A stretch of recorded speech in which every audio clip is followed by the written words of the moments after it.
நண்பர்கள் அனைவருக்கும் வணக்கம். கரண் கோழி வளர்ப்பு சேனலுக்கு உங்களை அன்புடன் வரவேற்கிறேன். இன்னைக்கு நம்ம எதை பத்தி பார்க்க போறோம் அப்படின்னு பாத்தீங்கன்னா, நாட்டு கோழிகளுக்கு நோய் வராம இருக்கிறதுக்கு நம்ம என்னென்ன தடுப்பு முறைகள் பண்ணலாம், அதாவது நோய் வராம இருக்க நம்ம என்னென்ன ஸ்டெப்ஸ் எல்லாம் நம்ம ஃபாலோ பண்ணலாம், என்னென்ன ஸ்டெப்ஸ் ஃபாலோ பண்ணலாம் நம்ம நாட்டு கோழிகளுக்கு நோய் வராம தடுக்கலாம் அப்படிங்கிற பத்தி தாங்க நம்ம இன்னைக்கு பார்க்க போறோம்.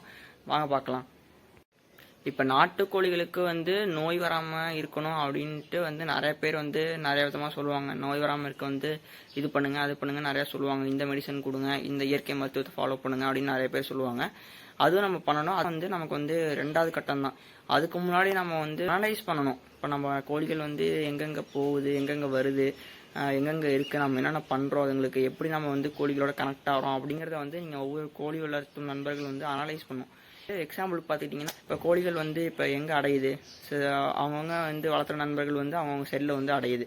அப்புறமேட்டு நைட் ஆனால் அங்கே அடைஞ்சிக்குது. அப்புறம் காலையில் எந்திரிச்சு வெளியே போயிடுது. அப்போ நீங்கள் ஃபஸ்ட்டு என்ன பார்க்கணுன்னா, அந்த அடையிற ஷெட்டு க்ளீனாக இருக்கா, கீழே எச்சங்கள் ஏதோ தேங்கியிருக்கா, இல்லை செல்லில் எச்சங்கள் ஏதோ இருக்கா, ஷெட்டு சுத்தமாக இருக்கா அப்படிங்கிறத நீங்கள் ஃபஸ்ட்டு நோட்டீஸ் பண்ணணும்.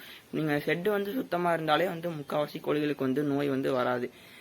ரெண்டாவது பார்த்துட்டிங்கன்னா, இப்போ ஷெட்டு ஓகே. ரெண்டாவது இப்போ நாம் ரெண்டாவதாக எப்படி கோழிகளோட கனெக்ட் ஆகிறோன்னா, கோழிகளுக்கு நீங்கள் தீனி தண்ணி அதெல்லாம் வைப்பீங்க. இப்போ தீனி தண்ணி வைக்கிற குண்டாக்கள் நீங்கள் வைக்கிற அந்த குண்டாவோ இல்லை வேறு ஏதோ கல்லோ நீங்கள் எதாக இருந்தாலும் சரி, அந்த குண்டாக்கள் கல்லுகள் சுத்தமாக இருக்கா அப்படிங்கிறத நீங்கள் பார்த்துக்கணும். தினைக்கும் நீங்கள் அதை கழுவி வைக்கணும். இப்போ நீங்கள் கழுவாமல் அப்படியே நீங்கள் இப்போ இன்றைக்கி தண்ணி வைக்கிறீங்க, நாளைக்கு காலை எழுந்திரிச்சா அந்த தண்ணியை ஊற்றிட்டு வேறு தண்ணி பிடிச்சி வைக்கணும். அப்படி பண்ணக்கூடாது. அந்த குண்டாவை ஒரு டைம் கழுவிட்டு அதுக்கப்புறம் தான் நம்ம தண்ணி பிடிச்சி வைக்கணும். கழுவாமல் வச்சிங்கன்னா அதில் பாசங்கள் நாளாக பாசங்கள் வந்துடும். அதில் கூட கோழிகளுக்கு நோய் வரக்கான வாய்ப்புகள் அதிகமாக இருக்குது. அதனால் ஃபஸ்ட்டு கழுவிடணும். நீங்கள் தீனி வைக்கிற கொண்டாலும் சரி, இல்லை தண்ணி வைக்கிற கொண்டாலும் சரி, நீங்கள் கழுவி வைக்கணும். இது ரெண்டாவது. இப்போ அடுத்தது பார்த்தீங்கன்னா தீவன முறை. தீவன முறை இப்போ நீங்கள் கோழிகளுக்கு நீங்கள் எந்த மாதிரி தீவனம் போடுறீங்க அப்படிங்கிறதுல இருக்குது. இப்போ நீங்கள் தீவனம் போடுறது இப்போ நேற்று வச்ச தீவனம், அதாவது வரத்தீவனம் நீங்கள் நேற்று வச்ச இப்போ கம்பு மக்காச்சோளம் நேற்று வச்சது இருக்குது, அது நலையில் வரத்தீவனமாக இருக்குன்னா நீங்கள் அடுத்த நாள் காலையில் நீங்கள் வைக்கலாம். இல்லை நீங்கள் அந்த வைக்கும் போது நீங்கள் தண்ணியில் நினச்சி வச்சிடுறீங்க அப்படின்னா நீங்கள் அது மேக்ஸிமம் நீங்கள் வெயில் காலத்தில் தண்ணியில் நினச்சி வைங்க. மழை காலத்தில் குளிர் காலத்தில் தண்ணியில் நினச்சி வைக்காதீங்க. நீங்கள் தண்ணியில் நினச்சி வச்சிங்க அப்படின்னா இந்த வரத்தீவனம் ஒரு 2 மணி நேரம் 3 மணி நேரத்துலேயே பார்த்தீங்கன்னா என்ன சொல்கிறது, ஒரு மாதிரி வேஸ்ட் ஆயிரும்னு வைங்களேன், ஒரு மாதிரி ஸ்மெல்ல ஆரம்பிச்சிடும். அப்போ நீங்கள் அதையே அடுத்த நாள் காலையில் வைக்கும் போது அதுங்களுக்கு நோய் வரக்கான வாய்ப்புகள் ரொம்பவே அதிகமாக இருக்குது.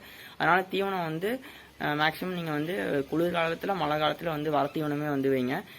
அப்புறம் கோழிகளுக்கு நீங்கள் வெறுமனே அரிசியவே நீங்கள் கொடுத்துட்டே இருக்கக்கூடாது.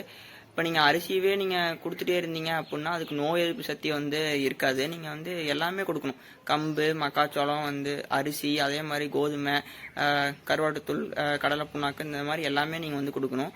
அதாவது இந்த மாதிரி கொடுத்தா தான் கோழிகளோட எடையும் அதிகரிக்கும். அதாவது நம்ம கோழிகள் எடை எப்படி அதிகரிக்கிறது அப்படின்னும் நம்ம சேனலில் தெளிவாக போட்டிருக்கோம். அதோட லிங்க் உங்களுக்கு நான் டிஸ்கிரிப்ஷனில் தரேன். அது தெரியாத நண்பர்கள் பார்த்து தெரிஞ்சுக்கோங்க. இப்போ அதான், இப்போ நீங்கள் வரத்தீவனம் கொடுக்கும் போது நீங்கள் அரிசியை கொடுக்காம நீங்கள் எல்லாமே கலந்து கொடுக்கணும். கம்பு மக்காச்சோளம் இந்த மாதிரி வளர்ந்து கொடுக்கும்போது கோழிகள் எடையை அதிகரிக்கும், அதுக்கு நோய் சக்தி அதிகரிக்கும். இப்போ வரத்தீவனம் மட்டும் கொடுத்தா போதுமா, வேறு எதாவது கொடுக்கக்கூடாதான். நீங்கள் பசந்தீவனமும் கொடுக்கணும். உங்கள் வீட்டு பக்கத்தில் இருக்க கீரைகள், முளைச்சிருக்க கீரைகள், இந்த மாதிரி நீங்கள் புல்லுகள், வாழை இலை, வாழைத்தண்டு, இந்த மாதிரி நீங்கள் அதுவும் கொடுக்கணும். கொடுக்கும்போது அதுக்கு நோய் சக்தி அதிகமாகும்.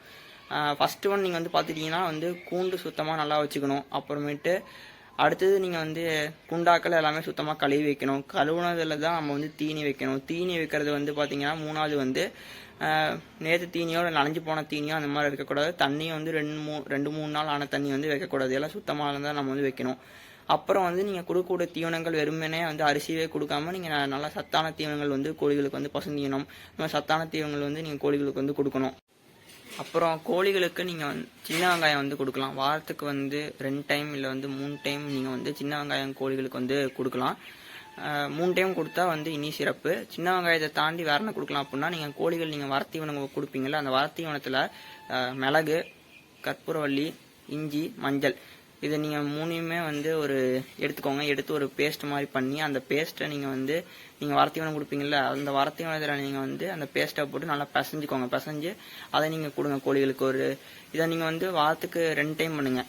இல்லை டைம் இருந்தது அப்படின்னா நீங்கள் 3 டைம் நீங்கள் வாரத்துக்கு பண்ணலாம். அதே யூஸ் பண்ணுற வெங்காயம் தான் கொடுக்கணும் அப்படின்னு இல்லை. சந்தையில் போய் கேட்டிங்கன்னா கொஞ்சம் வந்து அழுகி போனது, கொஞ்சம் ஈரமாக இருக்க வெங்காயம் விலை கம்மியிலே தருவாங்க. நீங்கள் அதை வாங்கிட்டு வந்து நீங்கள் வந்து இந்த மாதிரி கொடுக்கலாம். இப்போ நீங்கள் இதெல்லாம் ஃபாலோ பண்ணிவிட்டு நீங்கள் வந்து இதையும் கொடுக்கணும். இப்போ கோழி கூண்டு சுத்தமாக வச்சுக்கணும். அதே மாதிரி நம்ம கொடுக்குற தண்ணி தீவனம் சுத்தமாக இருக்கணும்.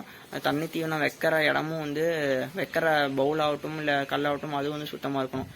இப்போ இன்னொரு நிறைய பேர் சொல்லுவாங்க, இப்போ வாரத்துக்கு இப்போ டெட்ராசைக்ளின் அந்த மாதிரி ஆன்டிபயோட்டிக் வந்து லிக்சன் பவுடர் அந்த மாதிரி நிறைய பவுடர் இருக்குது. அதை நீங்கள் வந்து வாரத்துக்கு 1 டைம் இல்லை 2 டைம் கலந்து வைங்க அப்படின்னு நிறைய பேர் சொல்லுவாங்க. கோழிக்கு அந்த நோய் வராது அப்படின்னு. அது நீங்கள் கலந்து வைக்கலாம். இப்போ ஒரு 500 கோழி 1000 கோழி அப்படின்னு வளர்த்தும் போது அவங்க வந்து கலந்து வைப்பாங்க. இப்போ நீங்கள் அதையே நீங்கள் இப்போ வாரம் இப்போ 2 டைம் இல்லை வாரத்துக்கு 1 டைம்னே வச்சுக்கோங்களேன். அதே நீங்கள் கலந்து வச்சுட்டே வரும்போது கோழிகள் வந்து வெயிட் ஏறதுல அது உங்களுக்கு வந்து பாதிக்கும். அதாவது அது வந்து இங்கிலீஷ் மெடிசன், அதனால வந்து வெயிட் வந்து கோழிகள் வந்து அவ்வளோ சீக்கிரம் பிடிக்காது. வெயிட் பிடிச்சாலும் அந்த இருக்கிற வெயிட் வந்து வராது. கொஞ்சம் கோழிகளோட உடம்பு வந்து உருக்கிரும்னு வைங்களேன்.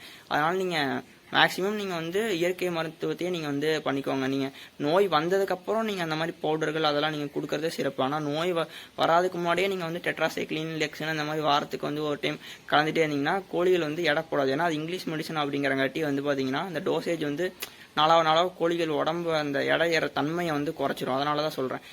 நோய் வந்ததுக்கப்புறம் அதை நீங்கள் பண்ணிவிட்டு நீங்கள் நோய் வரத்துக்கு முன்னாடி இந்த மாதிரி சின்ன வெங்காயங்கள், அதுக்கப்புறம் அந்த துளசி, கற்பூரவள்ளி, மிளகு இதெல்லாம் நீங்கள் இடித்து நீங்கள் தீவனத்தில் நீங்கள் வந்து வர தீவனத்தில் வந்து 2 டைம் இல்லை 3 டைம் வாரத்துக்கு கலந்து வச்சிட்டிங்கனாலே கோழிகளுக்கு வந்து நோய் வராது. இன்றைக்கி கோழிக்கு நோய் வராமல் இருக்கிறதுக்கு என்ன பண்ணுறது, என்னென்ன தடுப்பு முறைகள் கொடுக்கறது, எப்படி நோய் வராமல் பார்த்துக்கலாம் அப்படிங்கிறத பற்றி உங்களுக்கு நான் வந்து தெளிவாக சொல்லியிருக்கேன். அது கண்டிப்பாக உங்களுக்கு யூஸ்ஃபுல்லாக இருக்கும்னு நான் வந்து நம்புகிறேன். மேலும் உங்களுக்கு எந்த மாதிரி வீடியோக்கள் வந்து வேணும் அப்படிங்கிறத வந்து கமெண்ட் பண்ணுங்கள். கோழிகள் பற்றி, ஆடு பற்றி, மாடு பற்றி, விவசாயம் சம்மந்தப்பட்டது எந்த மாதிரி வேணும் அப்படிங்கிறத நீங்கள் வந்து கமெண்ட் பண்ணுங்கள். கண்டிப்பாக அந்த மாதிரி வீடியோக்கள் நான் வந்து எடுத்து போடுறேன் நம்ம சேனலில். அதே மாதிரி இன்றைக்கி பார்த்த தகவலும் உங்களுக்கு ரொம்ப யூஸ்ஃபுல்லாக இருக்கும் அப்படின்னு நான் நினைக்கிறேன். எப்படி இருக்குது அப்படிங்கிறத நீங்கள் வந்து கமெண்ட் பண்ணுங்கள். கமெண்ட்டில் சொன்னால் தான் என்னால் தெரிஞ்சுக்க முடியும். நிறைய பேர் பார்க்குறீங்க ஆனால் கமெண்ட் பண்ண மாட்டேங்கிறீங்க. அதை செஞ்சு கமெண்ட் பண்ணுங்கள்.